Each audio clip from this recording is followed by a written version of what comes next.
Sir আমাকে বাঁচান, Tony আমাকে একা পেয়ে সম্মান নষ্ট করার চেষ্টা করছে। না স্যার, না স্যার, ও সব মিথ্যা কথা বলছে, আমি কিছু করিনি। ও মিথ্যা বলছে, তুই সত্য বলছিস। এই কলেজের একটা সুনাম আছে, আর সেই কলেজে গায়ে তুই কলঙ্কের ছাপ পাচ্ছিস। তোকে আমি জেলে ভরবো। এই থানায় ফোন করো। ফোন করে দিয়েছি স্যার, এক্ষুনি পুলিশ চলে আসবে। সালমা, সালমা, তুমি স্যার থেকে সত্যি কথা বলো না, আমার জীবনটা নষ্ট করে দিও না, তুমি সত্যি কথা বলো না।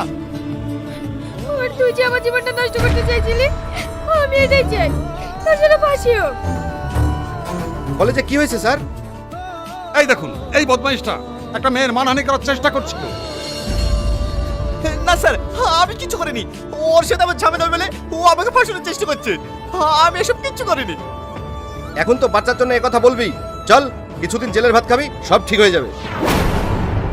সালমা, আমার আপু জানতে পারে তাহলে হার্ট অ্যাটাক করে মরে যাবে।